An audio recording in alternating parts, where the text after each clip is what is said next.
स्वागत है आप सभी का बेहद खास कार्यक्रम डॉक्टर टॉक में। मैं हूं आपके साथ रेशु त्यागी। दोस्तों, आप तो जानते ही हैं कि आपके इस बेहद खास प्रोग्राम में हम हमेशा आप सभी की संबंधित परेशानियों का यहाँ पर निजात करते हैं। कुछ ऐसी ही बातों के बारे में हम आपको यहाँ पर बताते हैं ताकि आपकी जो सेहत है वो हमेशा अच्छी बनी रहे। और आज हम बात करेंगे एक ऐसी बीमारी को लेकर जिससे हमारे देश में न जाने कितने ही लोग परेशान हैं। जी हाँ, आज हम बात कर रहे हैं मोटापे को लेकर। मोटापे की अगर बात की जाए तो जब इंसान मोटापे से ग्रसित हो जाता है तो अनेक प्रकार की बीमारियां भी उस व्यक्ति को लग जाती हैं, जिसकी वजह से वो लगातार टेंशन यहाँ पर लेता है और डिप्रेशन उसको बहुत ज़्यादा हो जाता है। मोटापे की वजह से आखिरकार कौन कौन सी बीमारियां हो सकती हैं, क्या कुछ लक्षण हैं इनके और इनका उपचार हम कैसे करा सकते हैं, क्या कुछ करा सकते हैं, इसके बारे में आज तमाम बातें हम यहाँ पर करेंगे। और बातचीत करने के लिए हमारे साथ मौजूद हैं doctor Rajat Goyal ji, head of the department OBC surgery, Primus hospital, Delhi. Sir, बहुत स्वागत है आपका खास कार्यक्रम में। धन्यवाद।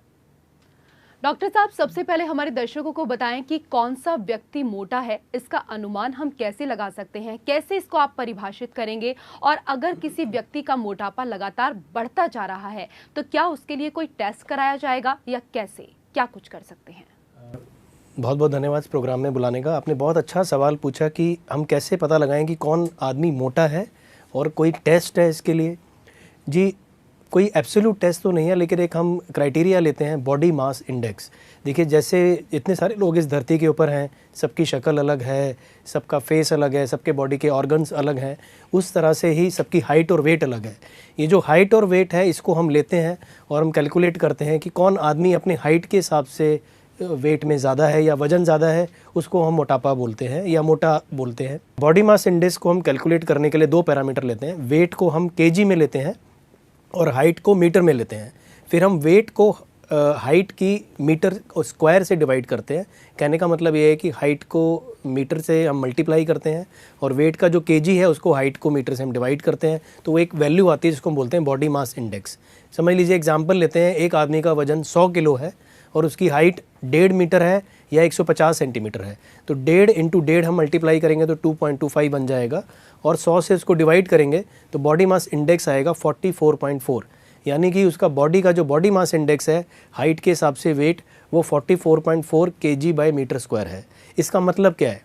इसका मतलब ये है कि एक क्राइटेरिया है कि जिन लोगों का बॉडी मास इंडेक्स 18 से 23 के बीच में होता है वो नॉर्मल है, जिनका बॉडी मास इंडेक्स 18 से कम है वो अंडरवेट है, और जिसका बॉडी मास इंडेक्स 23 के ऊपर है वो ओवरवेट या ओबीज है। 23 से 27.5 के बीच में है तो उसको हम ओवरवेट बोलते हैं, और जिसका 27.5 के ऊपर बोलता है उसको हम ओबीज बोलते हैं। जिनका 27.5 से 32.5 है वो ग्रेड 1 ओबेसिटी में आते हैं, 32.5 से 37.5 ग्रेड 2 ओबेसिटी में आते हैं, और 37.5 के ऊपर ग्रेड 3 ओबेसिटी में आते हैं या मॉर्बिड ओबेसिटी में आते हैं। तो इस तरह से हम बॉडी मास इंडेक्स से कौन मोटा है वो कैलकुलेट करते हैं।